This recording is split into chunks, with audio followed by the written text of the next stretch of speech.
Well, that's how it is, so I'll take that luxury foreign car off your hands. It's wasted on a plain woman like Margareta. Just the other day, my folks were saying they wanted to buy a new car. Ever since we got married, my husband Brendan has become increasingly selfish. He even started coveting the precious car I got from my parents. I had been enduring it for a long time, but even I had reached my limit. My name is Margareta, I'm 25 years old. I met my husband, Brendan, at college, and we have been married for 2 years. Compared to me, who's introverted and not great at socializing, Brendan is outgoing and has many friends. We got to know each other in our college seminars, and gradually, we began to talk more, eventually studying together in libraries and cafes. Even though we were in the same seminar, I never imagined someone as plain and unnoticeable as me would end up dating someone popular like Brendan. And to my surprise, it was Brendan who asked me out. I was ecstatic, experiencing mutual love for the first time. Of course, I immediately said yes to his proposal, and our relationship started. It made sense that I was drawn to Brendan. He was good-looking, had a friendly demeanor, was serious about his studies. But it should have been different for Brendan. He had plenty of cute, fashionable female friends around him. He could have easily found someone else to be his girlfriend. I once boldly asked Brendan, "Do you really think I'm the right one for you?" He looked surprised and responded, "Huh? What brought this on? I'm like this, and don't have much confidence. Just wondering why you chose me as your girlfriend." After pondering a bit, Brendan muttered a typical response. "Well, I guess it's comfortable being with you." I must have looked unsatisfied because he then said, "What's with the silence? Do I really need to spell out everything I like about you?" Brendan replied with a hint of annoyance, fiddling with his mobile phone. Not wanting to push him away, I quickly wrapped up the conversation. "Yeah, you're right. Sorry for bringing it up out of the blue." Though I had lingering doubts, our relationship continued smoothly.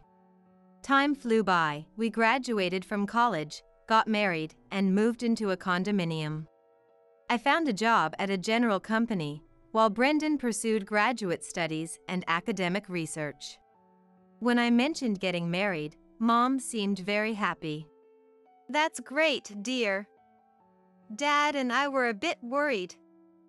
We thought Margareta would at least introduce a boyfriend to us." "Sorry, I should have told you about Brendan sooner." "That's all right. You've always been one to keep things to yourself, Margareta. Always trying not to trouble us, handling everything on your own. But knowing you have someone to support you makes me relieved. Brendan will be there to protect you." My parents also met in college and still have a loving relationship, which I admire. Dad was a hard worker. After graduating, he joined a renowned company, steadily climbing up the ranks to an executive position. There is Mom, who respects Dad and supports him by his side. She used to work at a publishing company, and after getting married, she perfected her hobby of cooking while raising her children.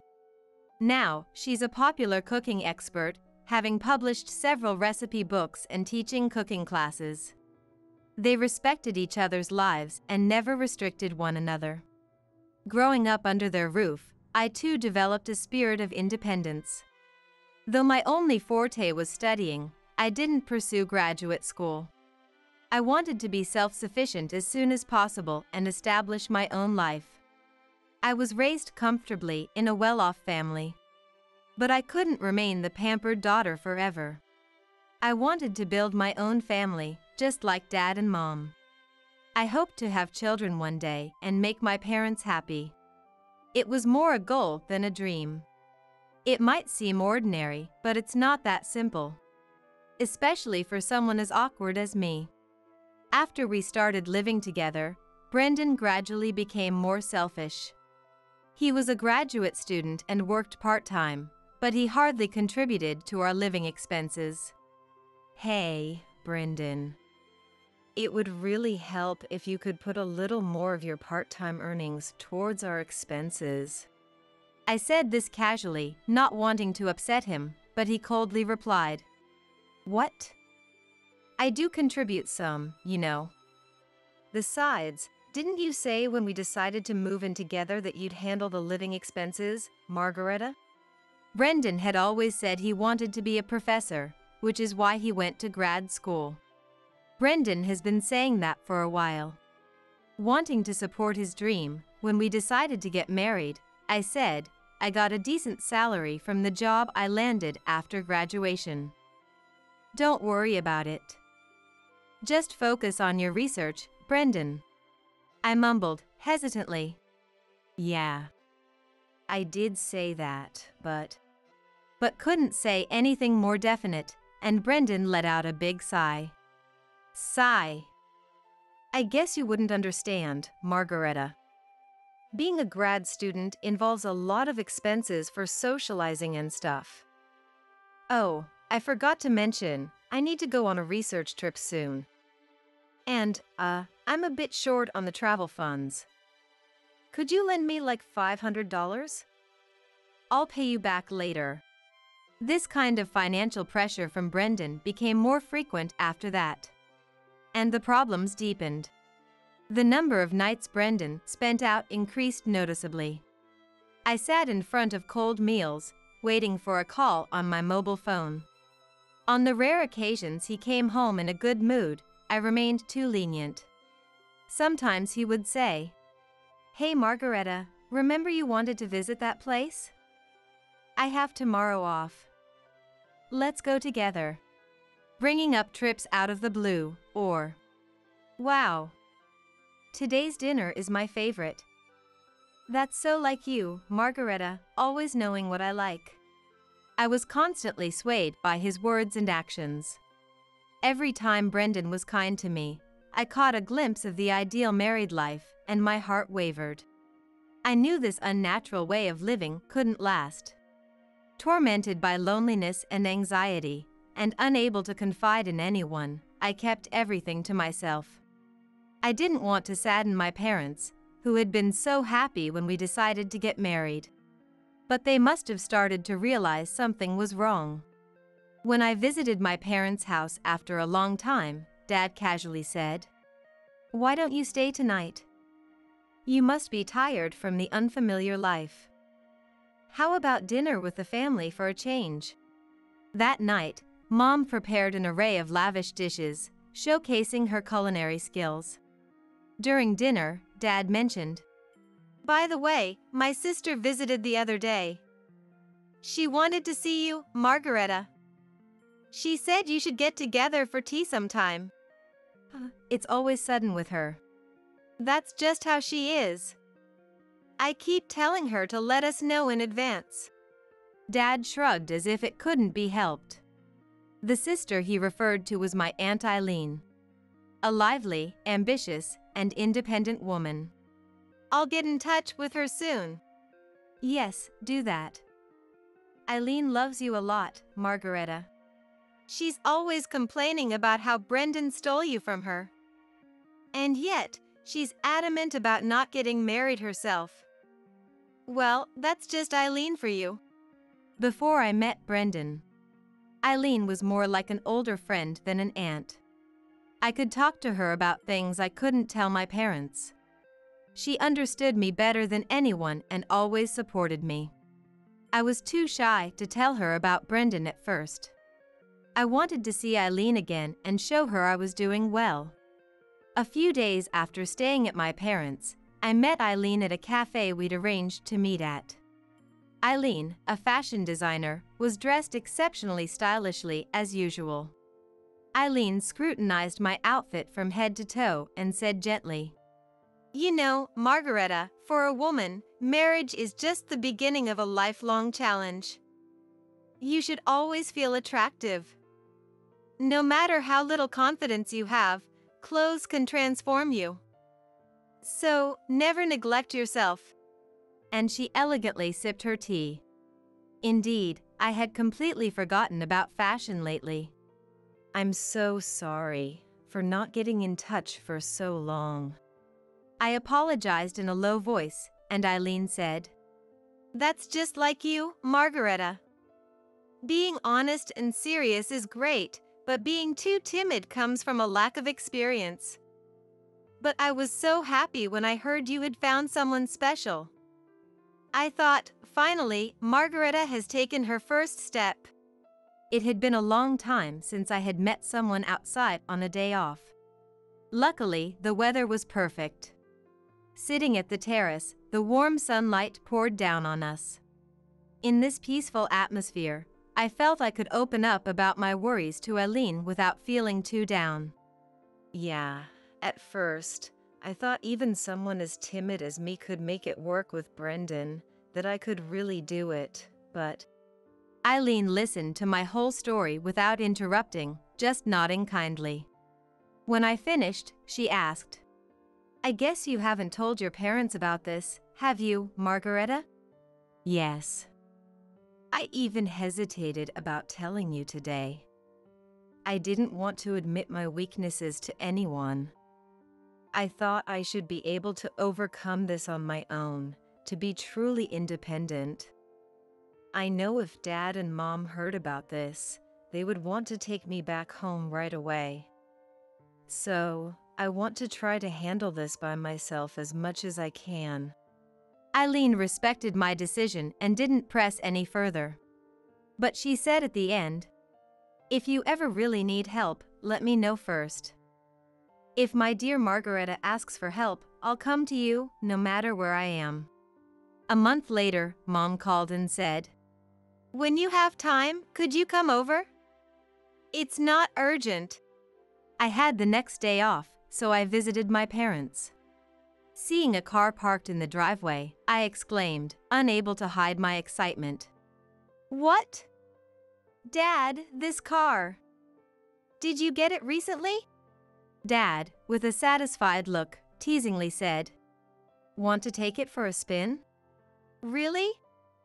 Can I? It's such a fancy car. What if I crash it?" "Don't worry about that. This car is for you, Margareta. Use it as you like. It'll be handy to have."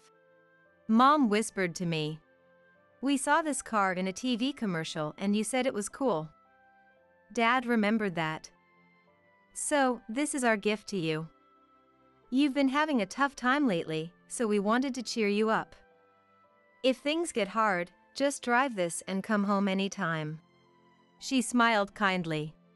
The car Dad chose for me was an SUV from a world-famous foreign brand. And he had even secured a parking spot near my condominium. I couldn't help but laugh in disbelief. Later, when I was driving the car downtown, I fumbled in my pocket, found the car key, and pressed the button. The lights flashed in all directions. Just then, a familiar voice called out from behind, "What's up with that car?" I turned around to see my husband, Brendan. He hadn't been home for quite a while. It was almost like we were separated. I was speechless, and he said with a know-it-all look, "Ah, I see. Got it from your parents, huh?" Whenever I faced Brendan, I found myself unable to say anything. But I was tired of feeling that way. "Brendan, it doesn't matter to you anymore. You probably don't care about me anymore," I said, mustering my voice and piecing my words together. Then Brendan uttered something unbelievable. "What? You're just realizing now? Did you seriously believe all this time that I loved you? It's laughable how optimistic you are." His dry laugh echoed in my ears. Something inside me finally snapped, and I blurted out unusually loudly, "Then why did you marry me?" Wow, hysterical much? Fine, I'll tell you. Your family is rich, right? I figured marrying Margareta would mean I wouldn't have to worry about food for a while, considering what I make from part-time work and studies. So, I'll take that car too. It's wasted on a plain woman like you. My parents were just saying they wanted to change their car. It's like killing two birds with one stone, doing a favor for my parents." Brendan was completely unabashed, spouting his justification. "Ah, and if you refuse, we're getting a divorce. You know, without me, you might never find another man. So think hard at home about what's the right decision." Brendan threw these words and left abruptly. I was left in a state of anger and sorrow, overwhelmed by a terrible headache, breathing ragged. I sat in the driver's seat for a while, waiting for my emotions to settle. Then I took out my phone and called my aunt, Eileen. A few days later, things took a rapid turn. I readily agreed to the divorce and left the condominium to return to my parents' home. My parents welcomed me with open arms, and life finally seemed to regain some tranquility. But a week later, during a peaceful afternoon, an unwelcome visitor arrived. My ex-husband Brendan stood at the front door, accompanied by his parents. After they were ushered into the living room, Brendan's father started. "We're here to discuss our son's divorce.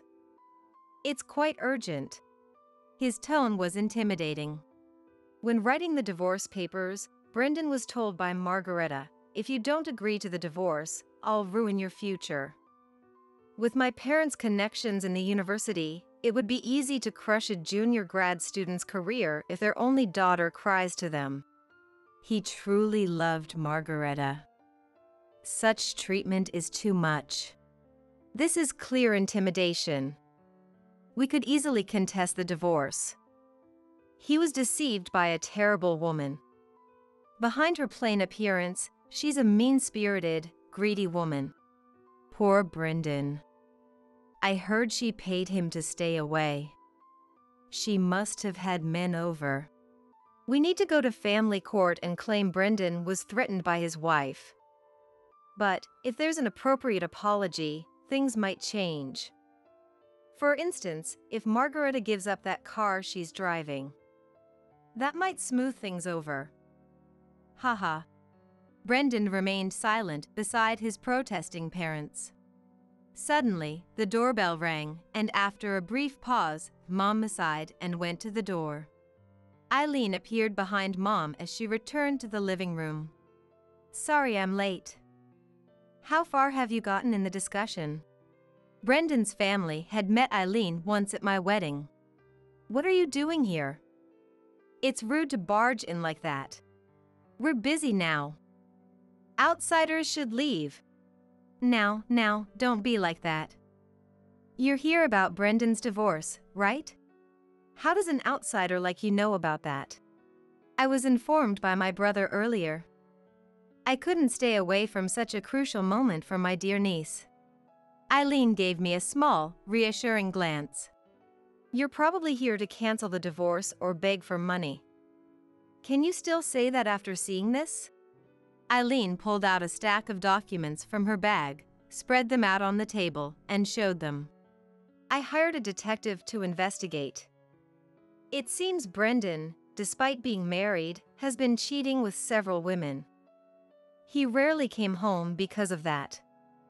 He took advantage of Margareta's kindness to live as he pleased, even begging for money." "That's nonsense. I was just busy with my research at the university. When I did come home, we ate together and went on trips, right?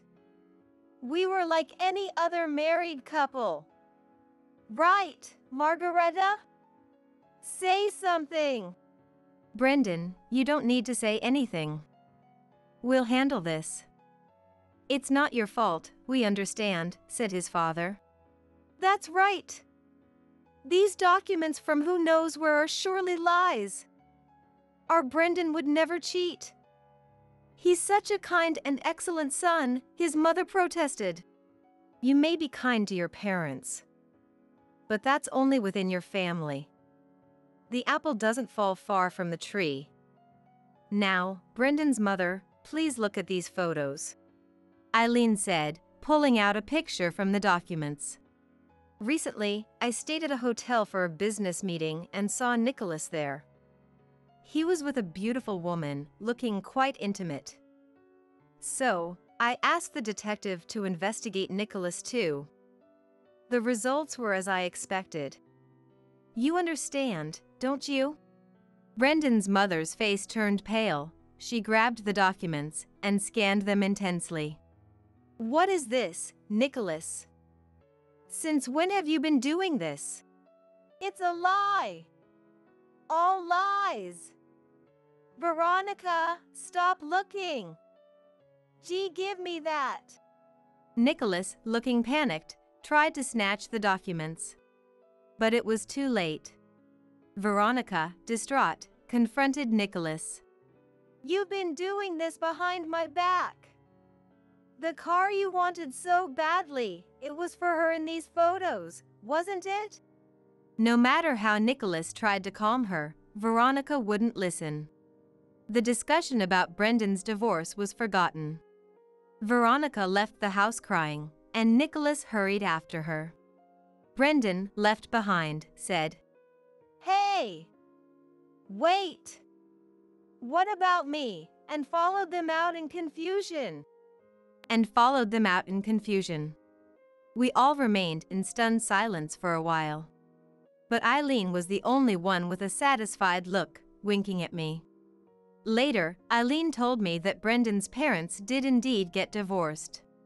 You won't fall for such a terrible man again. Let's make you more attractive. I'll teach you everything about polishing yourself as a woman. Despite her busy schedule, Eileen visited me and took me to various places. Meals, shopping, trips. During this time, I learned a lot from her. A year after the divorce, I decided to go to graduate school. I continued to improve myself while studying hard. Time flew, and one day, someone called out to me at a street intersection. I turned around to see Brendan. It's been a while. You've changed a lot, haven't you? At first, I didn't even recognize you. Brendan said, looking at me intently. In Brendan's eyes, the woman standing before him was no longer the plain ex-wife he knew, but had transformed into an incredibly beautiful and attractive woman. In contrast, Brendan himself had fallen on hard times. Due to the scandal of his parents' divorce, it seemed he was no longer attending graduate school. His parents, Nicholas and Veronica, had decided not to provide any financial support to Brendan anymore because of the situation he caused. He was far from the carefree life of going out, struggling even to afford his tuition and living expenses. The women who once flocked around him left him, one by one. The former glory he enjoyed vanished in an instant. And now, he found himself face to face with his ex-wife, who seemed to be a completely different person.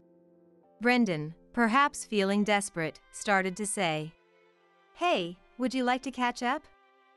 Maybe we could go to a cafe or something. Just as he began, a man approached and asked, Sorry for the wait. Are you a friend of Margaretta's or something? Shifting his gaze to Brendan. This man was Leonard, someone I was currently dating. You see that guy? Isn't he really handsome? He's so tall. Wow, yeah. Could he be a model or something? A group of women nearby commented, looking at Leonard. He's someone I used to know a long time ago. But it's okay, we're done talking. Let's go, shall we? Is that so? All right then. Let's go, Leonard said, taking my hand and briefly greeting Brendan. Brendan stood there, stunned, watching us. Without any concern for Brendan, Leonard led me by the hand towards the crosswalk. And I too never looked back, keeping my eyes fixed straight ahead as we left. Get out of the way, you're blocking the pregnant lady, Abigail said, gently stroking her belly. Her face held a mean-spirited expression that made you wonder, shouldn't pregnant women have a more gentle demeanor? I looked over at my husband, Daniel. Go sleep in the storage room. He chimed in, echoing Abigail. Watching Daniel side with Abigail, my love for him cooled off. Yet, a part of me still felt a pang of sadness. All right then, I replied. Daniel happily took Abigail's hand in response. Abigail gazed back at him, utterly smitten. The sight of them together washed away my melancholy, replacing it with a rising anger from within. I'll be out by tomorrow. Sure. Oh, why don't you find somewhere else to stay tonight? This is mine and Abigail's house now, Daniel said, elated. I nodded slightly and left the house. They won't be laughing for long. Leaving the house, I allowed myself a smile, imagining what comes next. My name is Grace. A 46-year-old housewife. Before marriage, I worked hard, but that was over 20 years ago. Now, I enjoy my days doing household chores and savoring coffee, just an ordinary middle-aged lady. My hobby is investing, which I've done since before I got married, recently enjoying significant dividends that allow for luxury hotel lunches and spa visits. Daniel, 43, is a salesman for a major company. He's definitely put on some weight, and honestly, his scent has become rather strong recently, but as a salesman at the top of his game, he sure has a way with words. Despite looking like a big, burly guy, I've always loved him. I've thought about encouraging him to lose some weight for his health, but there's a certain adorable quality to him that made me think maybe it wasn't necessary. We have a daughter together, Scarlett. Scarlett has inherited Daniel's facial features, and being slim, she has the beauty of a model. Not just in looks, but academically and athletically, she excels, bringing home top grades and being selected for national competitions, all while being humble and hardworking. Both Daniel and I dote on her, often to the point where others say we're overprotective. Daniel has a bit of a weakness for younger women, but he chose me, an older woman, and has always prioritized our family, so I've come to accept his occasional wandering eye. We lived in a second-hand apartment bought around the time Scarlett was born, which has been aging, leading to discussions about increasing the maintenance fees. Amidst this, Scarlett decided to do room sharing near her university. At the same time, my relatives offered us an uninhabited house to inherit, prompting Daniel and me to decide on rebuilding it and moving in. Little did I know that this move would lead to such a turn of events with Daniel. While our old apartment had 4 rooms, our new home has only 2. It's smaller than before, but designing it as a single-story home considering our elder years has made it very comfortable. One of the 2 rooms, a combined study and guest room, can be divided into Scarlett's room and a study, making 3 rooms if she comes back. Since moving, Daniel's nights have become late due to work engagements, and he often finds excuses to go out on weekends. Being sensitive to smells, sleeping next to Daniel, who reeks of alcohol and tobacco, has been a challenge even with separate beds. Thus, despite having a shared bedroom, I've been sleeping in the study since we moved into the new house. When it came time to send out moving announcements, I took the initiative, sending letters far and wide. Daniel isn't great with these sorts of things, so I handled sending letters to the in-laws' house and his relatives on his behalf. Since both my parents have passed away, I only sent brief notices to relatives and friends on my mom's side. I haven't kept in touch with anyone from my dad's side of the family. And that's largely due to my sister, Abigail. Abigail is my half-sister, 14 years younger than me. She was born to my dad's second wife shortly after my mom died when I was in my first year of middle school. Abigail was already 2 years old when they remarried, so I initially thought it was a marriage where both parties already had children. My dad passed away in an accident along with his second wife about 5 years after they got remarried. At the funeral, relatives on my dad's side mentioned that he and his second wife had been childhood sweethearts, and everyone had expected them to marry. They blamed my mom for coming between them, saying she proposed marriage through her company connections, leaving no choice for my dad but to marry her, casting his second wife into the shadows. Despite my memories of my parents being happy, it turns out my dad had a child with his second wife behind the scenes. That revelation shocked me more than anything. At the relative's house, Abigail's favorite foods were always served. She wore brand clothes, had the biggest room to herself, and was taken to any place she wanted immediately. In contrast, I was burdened with preparing meals, doing laundry, cleaning, had my part-time earnings taken away, and my room was a small storage space under the stairs, where I was begrudgingly provided with the bare minimum after asking. By the time Abigail reached the middle grades of elementary school, she had learned about my mom from relatives and had come to look down on me. I had to juggle multiple part-time jobs to finally move out of that house.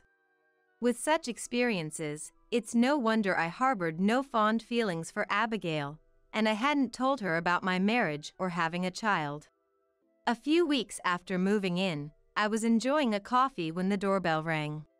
A man's voice said, "Delivery." The screen showed someone looking down. Wondering if Daniel had ordered something, I opened the door. And I was surprised by the person who was there. "Abigail? What are you doing here?" "It's been a while, sis. I just showed up." The person in front of me was indeed wearing the hat seen on the doorbell camera, but it wasn't a delivery person, it was my sister, Abigail. Abigail slipped past me, frozen in shock, and made herself comfortable on the sofa in the living room. I hurried after her and stood towering in front of her, looking down. "If you knew it was me, you wouldn't let me in, right? That's why I used a recorded voice from before. That's awful, deceiving me like that." "Oh, scary." Abigail feigned fear at my raised voice. But it was clear she was acting, evidenced by her smiling face. "I've come back home." "What?" Confused by Abigail's nonsensical remark, I responded coldly. With a bright smile, Abigail began to explain her sudden visit. "Well, you never tell me where you are. I got married, but my husband's always on business trips, and it's boring. And when you get pregnant, it becomes harder to move around, right? Everyone said I should come and have you take care of me. Go back. I have no intention of dealing with you, let alone take care of you. But I've already come here planning to have you look after me, so it's impossible." I was frustrated with Abigail's unapologetic attitude. Hearing her mutter, "Thief's daughter," under her breath, my anger reached its peak. "Get out. I never want to see your face again." "What's all the noise about?" "It can be heard from outside." "Daniel, Surprised by Daniel's unexpected return, I was at a loss for words when Abigail stood up and went over to him. Then she wrapped her arm around Daniel's. Daniel didn't shrug her off and seemed pleased with her presence. "Oh, Abigail's here? Welcome." "Daniel, sis is being mean. I was thinking, wouldn't it be nice to stay with Daniel until the baby is born, but is that not okay?" "That's great. If you don't mind, you're welcome to stay as long as you like." I was stunned by the conversation between Daniel and Abigail. Not only that, but Abigail was clinging to Daniel, their proximity resembling that of lovers. "Daniel, what's this all about?" "You see, Abigail's had it tough, hasn't she?" "Why be so harsh? Jealous of your cute sister?" I felt despair at Daniel's words. I had told Daniel about my family situation before we got married. Yet, he said such things. "Look, you're not using your bed in the bedroom anyway, so it should be fine, right?" "Really? I can sleep in the same room with you, Daniel?" "Sleeping next to you sounds like it'd bring sweet dreams." "Daniel, really? Their conversation, like that of a close couple, gave me a headache. Ignoring me, the two of them went to the bedroom, still arm in arm, to put away their luggage. However, when they didn't return after a few minutes, a bad feeling led me to peek into the bedroom. There, I found them embracing each other. Living with you feels like a dream come true. The baby's happy, too. To live with Dad. Abigail's words filled me with despair. Daniel is Dad? What does that mean? Daniel, looking pleased, nodded while embracing Abigail. We should leave the sister to babysit and go on a date. She's only good for that. I watched them kiss through the tears, peeking through the door gap. From that day on, they treated me like a housekeeper. While obeying them, I began to gather evidence little by little. I discovered more shocking truths about our household, leading me to consider divorce. One day, Abigail, sitting on my favorite sofa, summoned me. She spoke as if she owned the place. Get out of the way, I'm pregnant. Abigail said, gently rubbing her belly. Shouldn't pregnant women look more compassionate? Abigail's face was filled with malice. I looked at Daniel.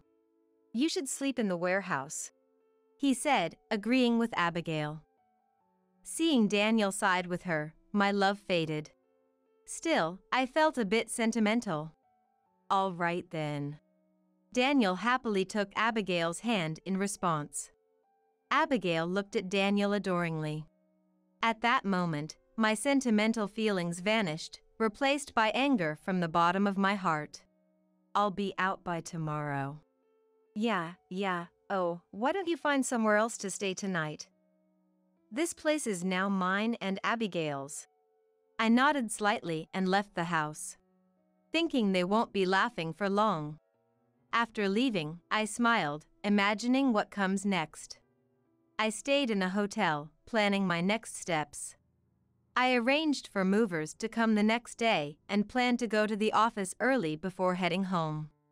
Excited about the future, I had trouble falling asleep that night, but feeling liberated, my heart felt lighter. The next day, I went as planned to get the divorce papers and headed home. The movers were already there, looking confused. They said the house was empty when they arrived, with just one cardboard box left at the entrance. At the entrance was indeed a small cardboard box with a note saying, "Please take whatever you want." Inside were my treasured books and cosmetics tossed carelessly, with books damaged and pages torn. At the very back was Daniel's wedding ring, fueling my rage. Entering the house, I found the bedroom in disarray with sheets, pajamas, and underwear scattered about, making it clear what had happened after I left.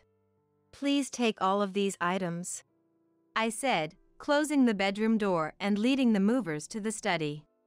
Daniel doesn't read, so the study was filled with books collected by me and Scarlett. Since I only had a few outfits to begin with, I decided to take this opportunity to buy new ones. When I entered the living room, I found a letter on the dining table. The letter mentioned that Daniel and his companion were going on a prenatal trip abroad for 5 nights and 6 days.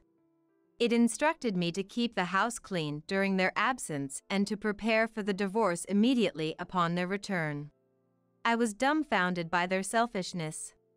However, this made my plan much easier to execute, so I secretly thanked them in my heart. After having the movers take all my belongings, I removed my wedding ring and left it in the kitchen. Leaving the ring behind, I exited my home. I debated over where to move but ended up buying a place near Scarlett's university that happened to be for sale. The new house was very comfortable, and I enjoyed my solitude for the first time in a while. On the day of their return, my mobile phone kept ringing incessantly. I knew who it was without even looking at the screen. Without diverting my eyes from the book I was reading, I answered the call. Yes. What the hell is this about? Daniel blurted out without any greeting, his voice frantic. The reason was clear, but I responded casually. What do you mean? Don't play dumb. The house is gone. I couldn't help but laugh out loud at Daniel's statement, hearing him panic on the other end. After my laughter subsided, I replied to Daniel. Why? Well, it's my house, so if I'm not living there, I don't need it, right? We were living there. What about our stuff? Don't worry. I've kept everything as is in a storage unit. I'll send you the location and the pin in a message. Don't mess around. Bring everything back now. Give us our house back. That's funny. The land and the house are in my name. I used the money I made from investments to build it, not a dime from you. It seemed Daniel finally remembered the circumstances under which the house was built. When we were deciding whether to remodel or rebuild, Daniel said he had no money and told me to do whatever I wanted with my own money. So, I took care of everything from the paperwork to the payments, building the house to my liking. But Daniel, seduced by Abigail, had completely forgotten about that. Please, it's for your niece or nephew that's about to be born. Find us a house. It's unfair to Abigail. My niece or nephew. I'd love to meet someone who can adore the child of the husband who cheated on them. What are you saying? Did you think I wouldn't notice? Daniel had believed he hadn't been caught, but his confident demeanor quickly changed. I pressed on. I've been aware of your affair with Abigail since the day she barged into our house, and I've been collecting evidence since then. Evidence? The baby camera Abigail had me buy. It's been recording. You didn't notice, did you? Daniel let out a small sound. The baby camera was the first thing Abigail demanded when she settled in. She had already done her homework and requested a high-end camera that costs $1,000. Of course, I initially refused, but after being yelled at by Daniel, I reluctantly bought it. However, the camera setup was left entirely to others, and neither Daniel nor Abigail had touched the camera since its purchase. So, I secretly activated it, capturing everything in the bedroom. True to its price, it even captures clear images in the dark, including both of you in bed and what you were doing under the covers. Snooping around like that is in poor taste. I was merely testing the capabilities of the baby camera. Still better than a man who cheats with his wife's sister, I'd say. Daniel seemed unable to respond. To Daniel, I cheerfully said, "Oh, and I think I left the mailbox untouched, so you might want to check that." The mailbox? Yes, it should have arrived by now. I could hear Daniel checking the mailbox over the phone. Then, the next moment, I heard his surprised voice. "Oh, good. It looks like it arrived, the certified mail. Make sure you take care of the payment, okay? Hey, there's one for Abigail too. Are you going to leech off your sister? What are you talking about? You two betrayed me, so this is a compensation claim.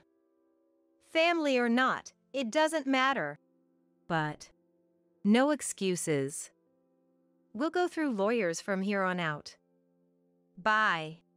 Wait, Grace. I hung up, ignoring Daniel's call. My phone kept ringing off the hook, but I ignored it. I had already signed up for a new mobile phone over these 5 days, so the old one was just for keeping evidence. Ignoring it caused no problems. Daniel kept calling for about an hour but eventually gave up. He seems to have complained to the lawyer, who later reported to me with a tired voice. The next morning, I got a call on my mobile phone from Dad's side of the family. Since I hadn't given them my contact information, it was probably Abigail who had whined to them, planning to scold me. Reluctantly, I answered the call while recording it on my new phone. "Yes? How could you throw out a pregnant Abigail like that? Apologize to her immediately and provide a new house as compensation." Why should I apologize to a woman who slept with my husband? Whatever Abigail has told you, she should be the one to apologize. And she should be the one to pay compensation. This is why the daughter of a thief. Right. Just like the child of a dad who betrayed mom and had a child with his affair partner. You end up with someone weak-minded enough to sleep with her half-sister's husband, growing up just as poorly. Oh, and please tell Abigail to stay away from me from now on. Though, I doubt she'll have the luxury to do so. The relative was still complaining, but I hung up. Feeling surprisingly refreshed after venting everything I had been holding back. I contacted the lawyer to summon Abigail and Daniel. I wouldn't close this chapter of revenge until I saw their frustrated faces. The meeting at the law office then took place. Before me were Abigail, looking sulky, and Daniel, appearing disgruntled. It seemed they hadn't learned their lesson even after all that had been said. I never thought my sister would turn out to be such a miser. I'm shocked. If I knew she was so greedy, I wouldn't have married her. I was deceived. Hearing Abigail and Daniel's self-centered comments, I moved beyond anger to sheer disbelief. I laid the divorce papers in front of them and also presented another document, a marriage registration form.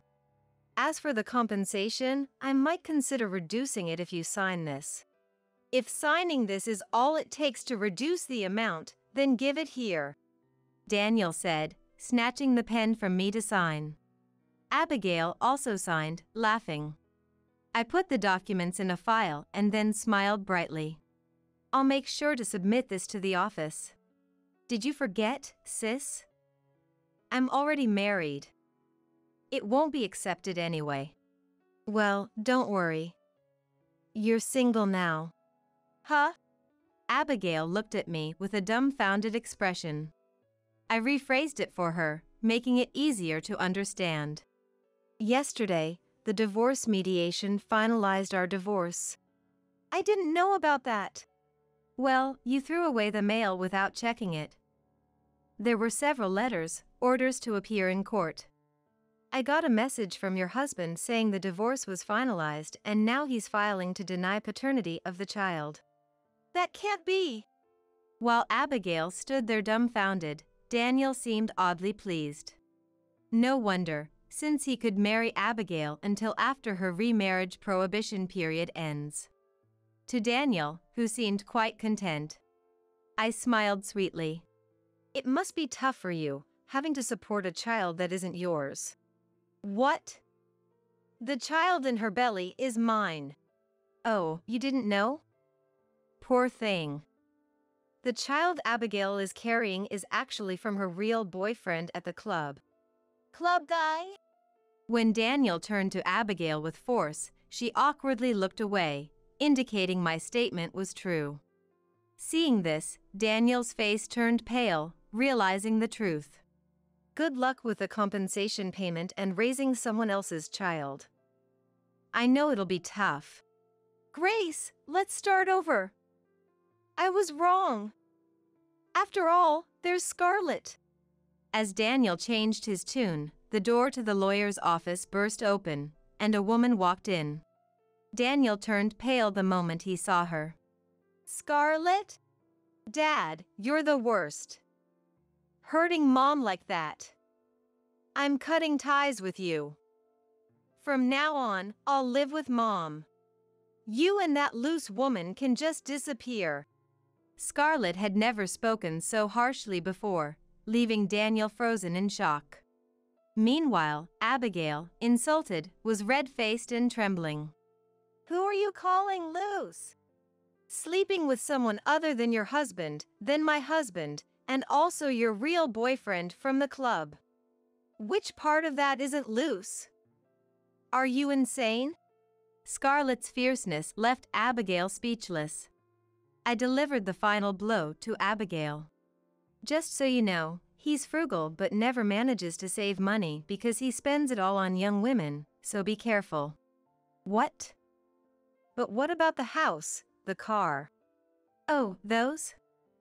All mine. Bought with my dividend income. We used them as a married couple, but after the divorce, we're strangers. A man with a $3,000 salary couldn't afford that car anyway. $3,000? Even though he works for a big company? Apparently motivated by money, Abigail was frozen in shock. Daniel, too, was looking down, embarrassed by the revelation of his low salary. Well, good luck with everything. I said that and left with Scarlett, entrusting the rest to the lawyer. The dinner I had with Scarlett that night was genuinely enjoyable and delicious, the best we had in a long time. Later, I filed the divorce papers. When Abigail's remarriage prohibition period ended, I also submitted Daniel and Abigail's marriage registration. The witness section was signed by me and Abigail's ex-husband. Daniel was fired for repeatedly cheating with Abigail during work hours and misappropriating travel expenses for their affairs. Now he's struggling, working part-time jobs to make ends meet.